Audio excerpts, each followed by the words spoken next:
Hello ladies and gentlemen, Willie here. This looks like our final big round of updates before Season of Mastery launches on November 16th. There's a lot to go through, so let's make a start.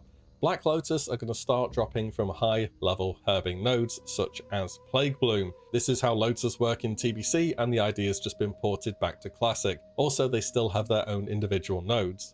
Elemental Fire, Earth and Water will start dropping from herbing and mining nodes. When Blizzard made the post that they're going to increase their drop rate, it made it sound as though the mobs that drop them are just going to drop more.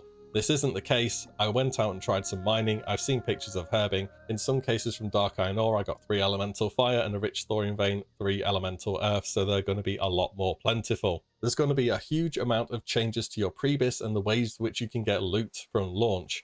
Diamol will be available from day one. This means Quell Sarah, this means good Mage Water, easy to obtain class trinkets. You will have an instant Black Lotus farm, assuming that they drop from Dreamfoil in Diamol East.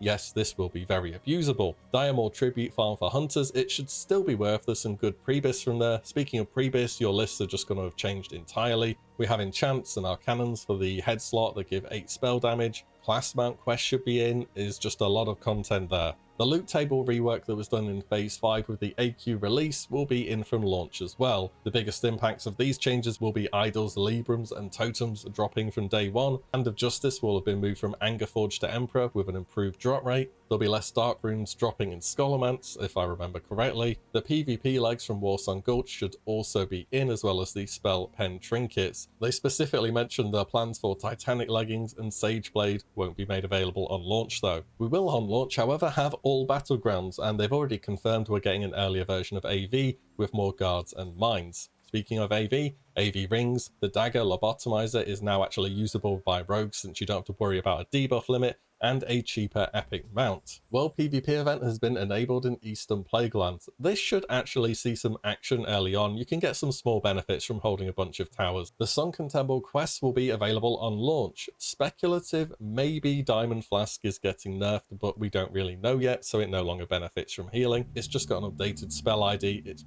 probably going to get nerfed, but we won't know until we find out. Tier 0.5 will be available on launch. This item set is huge, especially for rogues, where in Classic it was used up to AQ 40. However, the questline is very long, there's a lot of raw gold that needs to be thrown into it, and of course you need tier 0 to be able to upgrade them. It's a deterministic gear source though, and they're well statted. Nice addition to the game for people who want to seek out a different way to gear up.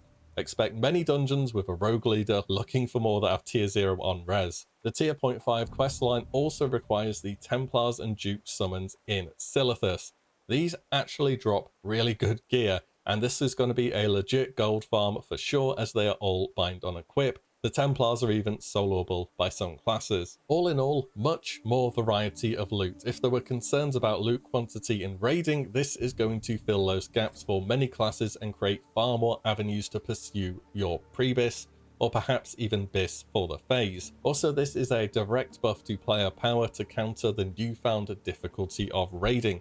So overall, I think it's going to be interesting, make the world a lot more active, the game a lot more active, more dungeons going. These things are positive for me. PvP rank changes. They had just confirmed what they previously said. Honestly, the way they phrased it is confusing. They said in WoW Classic, after calculating your expected rank each week, you would move 20% of the distance between your current rank and your expected rank. We're increasing that to 40% per week for Season of Mastery. I mean, people were able to very accurately assess how far they would move through standings and pool boosting, hence why bracket stacking is a thing that works. The short version of what this means is the minimum time it takes to achieve rank 14 has been lowered from 12 weeks to 6.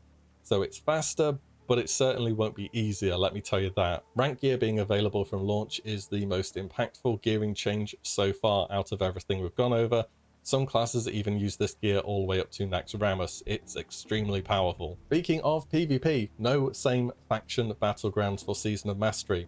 There is also no restrictions on pre-mades, so they're back on the menu. For a solo player, it's going to be sticking to AV again. I expect BGs to be extremely active for a long time. I'm going to assume the maximum 5-man AV pre-made will be back as well, until people figure out how to pre-made it again, which they will. No major class changes expected for this season. I would have liked some small adjustments to mana. Blizzard say in a blue post, a part of what makes WoW Classic special is being able to relive and remaster the gameplay that bygone versions of WoW provided, and a large part of WoW Classic project is bringing that back for players to enjoy. We want players to recognize their classes, both their strengths and limitations. We don't want to create a situation where frequent balance changes are necessitated and leave players wondering what's happened with their class from week to week. Moving on, bug fixes are always possible of course, but broadly speaking, the classes you know from Classic will be the classes you experience again in this season. So whilst we know that some players are interested in seeing a version of Classic that has adjustments to its core class toolkits, that's not our plan for this season. Notably, this season, Fresh 2 is going to have class changes, 99% sure. Based on what we saw in Molten Core and Onyxia beta testing last week, groups that stacked warriors and rogues seem to struggle more than groups that had a greater diversity of classes. There are a lot of variables here, especially given their gear and the fact that they're experiencing fights for the first time. But it gave us hope that we are on the right track here. We'll keep an eye on things though, we're open to further adjustments if needed if it turns out we're mistaken. Well, melees are always in close proximity, and with bosses doing mechanics, particularly AoE and mechanics more often, the melee group is going to be taking more damage. Fire res on melee new meta perhaps, so you can stack them again. Also, healers, have a mana bar too, and that was already wearing thin on longer fights. Also in the beta they did have unlimited distilled wisdom, which is essentially infinite mana if you really wanted it to. I'm not holding my breath much for the meme specs this season. If all we manage to achieve with the changes is half the raid goes from Rogue Warrior to half the raid being Mage Lock, unless life tapping's too taxing to overstack locks and healers. In Classic though, healers were all out sniping as soon as you thought about tapping. Next up, no spell batching confirmed. Great news. Yes, Elemental Mastery still works without batching. No more healing a tank that's already died, no longer dropping low on health and getting 3 Blessing of Protections in a row. Not much to add. Also, you dismount upon pressing a spell and the global between dismounting and acting is gone.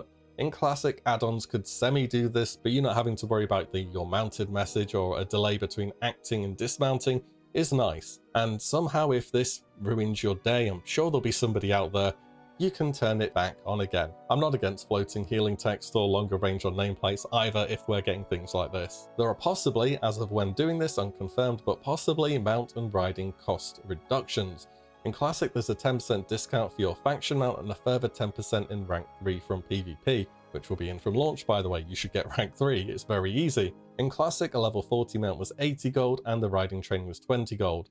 A level 60 mount was 1,000. Currently on the Season of Mastery beta, the level 40 mount is 40 gold and training is 10 gold. No discounts appeared to be applied. The 60 mount was still 1,000. So a possible 50% cost reduction on the level 40 mount to offset a faster leveling speed. This is one of the first big hurdles your character gets over, so it'd be nice to have a blue post saying yes or no on whether this is intended, or just be a Warlock and Paladin, get your level 40 mount for free and get a discount 61 as well. Easy. Finally, the answer to the question, what happens to my character when the season's over? Blizzard say, when Season of Mastery concludes, you'll have the option to permanently transfer your character to an existing Classic era realm in your region.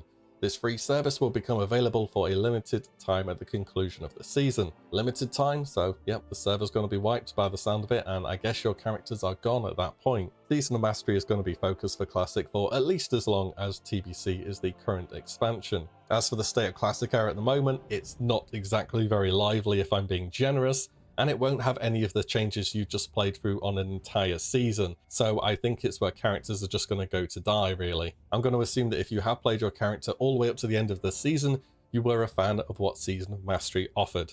And that's it. That felt like a wall of information to get to, a tremendous amount of changes. Oh, and one last thing, as of when this video's out, the name reservation is available for Season of Mastery, so if you're pretty keen on getting your name, it might not be gone yet. That is about it though. Let me know your thoughts on everything. As always, thank you so much for watching and listening in, and I shall see you all in the next one very soon.